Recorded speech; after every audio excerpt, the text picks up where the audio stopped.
एक ऐसी कहानी जो हजारों सालों से हमारे बीच है। भगवान श्री कृष्ण की महान नगरी द्वारका की कहानी। सोचिए, एक ऐसा शहर जहां सोने चांदी के 9 लाख से भी ज्यादा महल हों और फिर एक दिन वो अचानक समंदर में समा जाए। तो सवाल ये उठता है कि क्या ये सिर्फ एक पौराणिक कथा है या इसके पीछे कोई गहरी ऐतिहासिक सच्चाई भी छिपी है। और देखिए, ये सवाल सिर्फ हमारा नहीं है। दशकों से इतिहासकार, पुरातत्वविद और श्रद्धालु सब इसी उलझन में हैं। मतलब एक कहानी जो हमारे ग्रंथों में तो लिखी है, पर क्या जमीन पर या यूं कहें कि समंदर के नीचे उसके कोई सबूत भी हैं? तो चलिए आज इसी रहस्य की एक एक परत को खोल कर देखते हैं। तो कहानी में मोड़ आता है साल 1983 में। जगह थी अरब सागर।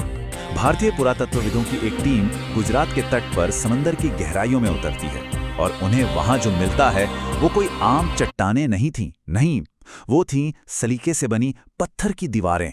ऐसी दीवारें जो चीख चीख कर किसी प्राचीन डूबे हुए शहर की गवाही दे रही थीं। और बस इसी खोज ने उस एक सवाल को फिर से हवा दे दी जो सदियों से पूछा जा रहा था। क्या उन्होंने द्वारका को खोज निकाला था?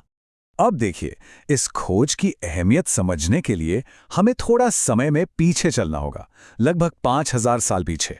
हमें पहले उस किंवदंती को जानना होगा, उस कहानी को जिसमें इस शहर की नींव रखी गई थी। तो चलिए जानते हैं कि आखिर ये अद्भुत शहर, ये द्वारका बनी कैसे थी। कहानी कुछ यूं है कि मथुरा पर लगातार हमले हो रहे थे। अपनी प्रजा को बचाने के लिए भगवान श्री कृष्ण ने समुद्र देव से मदद मांगी। उन्होंने जमीन का एक टुकड़ा मांगा। कहते हैं समुद्र देव ने उन्हें 12 योजन भूमि दी, यानी आज के हिसाब से करीब करीब 150 वर्ग किलोमीटर का एरिया। और फिर उस जमीन पर दिव्य वास्तुकार विश्वकर्मा ने एक ऐसी नगरी बसाई जिसके चारों तरफ बड़े बड़े भव्य दरवाजे थे। और इन्हीं द्वारों की वजह से इसका नाम पड़ा द्वारका, मतलब द्वारों का शहर। अब जरा इसकी भव्यता का अंदाजा लगाइए।